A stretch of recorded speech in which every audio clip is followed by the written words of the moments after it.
Hello friends, welcome to our learning YouTube channel the tour traders. So friends, जैसा कि आपको पता है कि ये हमारा एक एजुकेशनल पर्पस चैनल है जिसमें हम आपको शेयर मार्केट के रिगार्डिंग इन्फॉर्मेशन प्रोवाइड करवाते हैं और आपके ट्रेडिंग एंड इन्वेस्टमेंट को लेके जो भी डाउट्स हैं उनको भी क्लियर करने की कोशिश करते हैं। सो फ्रेंड्स, आज का जो हमारा टॉपिक है वो है एक ऐसा टॉपिक जिसको अगर आप कंसीडर करके शेयर मार्केट में एंटर करते हो, अपनी शेयर मार्केट की जर्नी स्टार्ट करते हो, तो आपको जो है आपकी लर्निंग में भी काफ़ी हेल्प होगी और आपके ट्रेडिंग में भी आपको वो काफ़ी हेल्पफुल एंड बेनिफिशियल रहेगा। तो आज का हमारा टॉपिक है पोजीशन साइजिंग। बेसिकली फ्रेंड्स, ये एक ऐसा टॉपिक है जिसको बहुत से जो ट्रेडर्स हैं या लर्निंग ट्रेडर्स हैं और बहुत से वर्किंग ट्रेडर्स भी इग्नोर कर देते हैं, बट ऐसा नहीं करना चाहिए। बिकॉज़ अगर हम ऐसे छोटे छोटे पॉइंट्स को जो कि ट्रेडिंग में बहुत ही अहम अपना इनका इम्पोर्टेंस है, अगर हम इनको पीछे छोड़ के चलते हैं तो कहीं ना कहीं हमें इसका भी खामियाजा अपनी ट्रेडिंग जर्नी में भुगतना पड़ सकता है। तो इस चीज़ को अगर हम अपना पोजीशन साइजिंग का जो कंसेप्ट है अगर हम अपने ट्रेडिंग में लेके आना चाहते हैं, तो हमें इसका प्रॉपर नॉलेज होना भी ज़रूरी है कि एग्जैक्ट ये है क्या, इसे हम कैसे अपनी ट्रेडिंग में फॉलो कर सकते हैं। तो चलिए आज हम यही टॉपिक जो है आपको अच्छे से समझाने की कोशिश करते हैं। सबसे पहले जान लेते हैं कि पोजीशन साइजिंग का जो मेन कंसेप्ट है वो है क्या। जो पोजीशन साइजिंग है वो एक इम्पॉर्टेंट वे है अपने जो ट्रेडिंग के रिस्क को मैनेज करने का। जैसे कि इसका नाम ही इंडिकेट करता है कि ये एक ऐसा मेथड है जिससे हम डिसाइड करते हैं कि जो हमने ट्रेडिंग पोजीशन लेनी है अपनी, वो उसका साइज़ क्या होगा। ठीक है, वो हमने कितनी ज़्यादा बड़ी या कितनी ज़्यादा छोटी जो है अपनी ट्रेडिंग पोजीशन लेनी है। इसका सिंपल मीनिंग है कि कितना अमाउंट ऑफ मनी जो कोई ट्रेडर है वो अपने किसी पर्टिकुलर ट्रेड में जो है पुट कर सकता है। ट्रेडिंग पोजीशन से हम जो ट्रेडिंग पोजीशन का साइज़ है वो डिसाइड होता है अपने रिस्क टेकिंग एबिलिटी पे, ट्रेडिंग कैपिटल पे और पोर्टफोलियो। ये सब चीज़ें जो है कंसीडर की जाती हैं अपना ट्रेडिंग पोजीशन साइज़ को डिसाइड करने के लिए। जो प्रोफेशनल ट्रेडर्स होते हैं वो इस कंसेप्ट को यूज़ करते हैं बेसिकली अपना डिसाइड करने के लिए कि उन्होंने कौन सी सिक्योरिटी की कितनी क्वांटिटी बाई या सेल करनी है। इससे उन्हें हेल्प हो जाती है, उनका रिस्क जो है वो मिनिमाइज़ हो जाता है और उनके रिटर्न्स के जो रिटर्न्स हैं वो मैक्सिमाइज़ हो जाते हैं और रिटर्न्स की जो है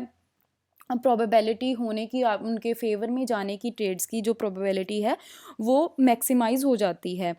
जो हमारा पोजीशन साइज़ है वो ना तो ज़्यादा बड़ा होना चाहिए। लगा लो हमने कोई भी पोजीशन ली है ट्रेड की, लगा लो कोई हमने शेयर्स बाई या सेल किए हैं, वो हमने एक क्वांटिटी में लगा लो, एक जो एवरेज क्वांटिटी हो जाती है, लगा लो जो आइडल पोजीशन साइज़ है उससे बहुत ज़्यादा भी नहीं होना चाहिए और बहुत ज़्यादा कम भी नहीं होना चाहिए। अगर तो हमारी पोजीशन का साइज़ जो है वो बहुत ज़्यादा बड़ा है तो इससे हमारा क्या हो जाएगा, इससे हमें एक लगा लो टू मच रिस्क का हम लेके चल रहे हैं अपनी ट्रेड के साथ साथ, जिससे क्या है हमारे अंदर की जो नॉलेज है वो उस टाइम पे काम नहीं करेगी, हमारा एक्सपीरियंस हमारे टाइम पे काम नहीं आएगा उस टाइम पे सिर्फ एक हम जो हमारे अंदर का फियर होगा, एग्जाइटी होगी, उसी से हमारा अपना जो ट्रेड है उसको एग्जीक्यूट करेंगे। अगर हमारा जो पोजीशन साइज़ है वो काफ़ी ज़्यादा छोटा है, टू स्मॉल है, तो उससे हमें क्या होगा कि हमने अपने जो हमारा पोर्टफोलियो था या हमारा कैपिटल है उसके अकॉर्डिंग हमने इनफ रिस्क ही नहीं लिया अपने प्रॉफिट को अर्न करने के लिए उस ट्रेड में। ठीक है, तो अगर हम बात करते हैं कि हम पोजीशन साइज़ को कैलकुलेट कैसे करें कि हाँ हमारा जो पोजीशन साइज़ है वो ना जो ज़्यादा टू बिग होना चाहिए ना टू स्मॉल, तो उसको कैलकुलेट करने से पहले आपको दो चीज़ें ध्यान में रखनी चाहिए, that is account risk and trade risk. तो चलिए पहले बात करते हैं कि अकाउंट रिस्क क्या होता है। सो फ्रेंड, अकाउंट रिस्क जो है वो सिंपली ऐसा होता है कि जितना भी आपका कैपिटल है, आप जिस कैपिटल से अपना ट्रेडिंग करते हो, लगा लो 1 लाख हो गया, 2 लाख, 5 लाख, जितना भी अमाउंट से आप ट्रेड कर रहे हो कैपिटल से, उसका एक फ़िक्स परसेंटेज जो है हम कंसीडर कर लेते हैं कि हाँ मैं अपने कैपिटल का इतना परसेंट जो है वो पर ट्रेड रिस्क ले सकता हूँ। ठीक है, लगा लो मेरा जो कैपिटल है अगर मैं 1 लाख से ट्रेड करती हूँ और मैं अपने लिए सेट करती हूँ कि मैं 1% जो अपना कैपिटल का है वो पर ट्रेड रिस्क ले सकती हूँ, यानी कि 1 लाख का 1%, मैं 1,000 रुपये का जो है एक ट्रेड के लिए रिस्क ले सकती हूँ, उतना मैंने अपना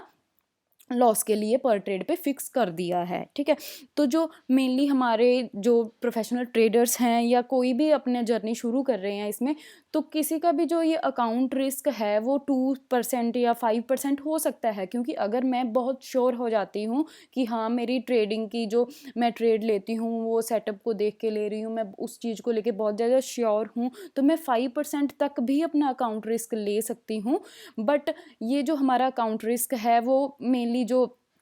बिगिनर्स हैं वो 1 to 2% ही रख सकते हैं, अगर प्रोफेशनल्स हैं उनका 4% और 5% भी होता है, ठीक है। तो आगे हम बात करते हैं ट्रेड रिस्क की। तो ट्रेड रिस्क ऐसे होता है कि जो भी हमारा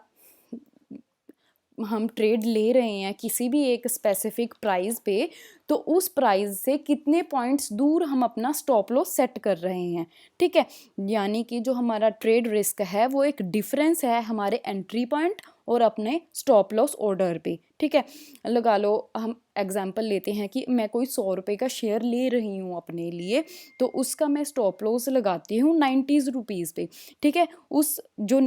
मेरे एंट्री पॉइंट यानी कि 100 रुपीज़ और हमारे स्टॉप लॉस ऑर्डर यानी कि 90 रुपीज़ के बीच का जो डिफरेंस है 10 रुपीज़ का, वो मेरा यहाँ पे ट्रेड रिस्क होगा, ठीक है। हमने जब भी अपना पोजीशन साइज कैलकुलेट करना है उसके लिए हमें ये दोनों चीज़ें कैलकुलेट करनी आनी चाहिए, अकाउंट रिस्क भी और ट्रेड रिस्क भी। अकाउंट रिस्क हमारा जो है हमारे कैपिटल का कुछ परसेंट हम जो अपना पर ट्रेड रिस्क के लिए रख लेते हैं, और जो ट्रेड रिस्क है वो है हम जो अपना एंट्री ले रहे हैं उसके एंट्री पॉइंट, जो भी हम अपना ट्रेड ले रहे हैं उसके एंट्री पॉइंट और स्टॉप लॉस ऑर्डर के बीच का जो डिफरेंस है वो हमारा ट्रेड रिस्क हो जाता है। तो अब जानते हैं कि पोजीशन साइज कैलकुलेट कैसे करना है। तो जो हमारा आइडल पोजीशन साइज है, मतलब कि हमारी जो कैपिटल है या हम उस कैपिटल के अकॉर्डिंग हम कितना रिस्क ले सकते हैं, और उतना रिस्क लेने के लिए हमें कितना पोजीशन साइज बाई या सेल करना है, वो जानने के लिए हमारे पास एक सिंपल फॉर्मूला होता है। जो आइडल पोजीशन साइज है वो हमारा होता है account risk upon trade risk, ठीक है। तो इसमें अगर हम आपको एग्जाम्पल के साथ समझाएं तो आप इजीली इस चीज़ को समझ सकते हो। लगा लो आपका कोई कैपिटल है 5 लाख रुपीज़ का, जिससे कि आप अपना ट्रेड करते हो 5 लाख रुपीज़ से, ठीक है। तो आपने कोई कंपनी है ABC कंपनी है, उसका आपने 80 रुपीज़ के 80 रुपीज़ प्राइस पे आपने उसके शेयर खरीदे हैं, और स्टॉप लॉस रखा है 76 रुपीज़ पे, ओके। और टारगेट आपने सेट किया है 90 रुपीज़, ओके। देन यहाँ पे हम आ जाते हैं कि सबसे पहले आपको आइडल पोजीशन साइज के लिए पता होना चाहिए अकाउंट रिस्क। अकाउंट रिस्क यहाँ पे हम 2% मान के चलते हैं कि मैं अपने जो ट्रेड करती हूँ मैं उसमें 2% पर ट्रेड रिस्क ले सकती हूँ अपनी कैपिटल का, दैट इज़ 5 लाख का 2% 10,000, ठीक है। 10,000 मेरा हो गया अकाउंट रिस्क यहाँ पे। और हम ट्रेड रिस्क की बात करें, ट्रेड रिस्क मैंने आपको बताया कि एंट्री पॉइंट अपन अपना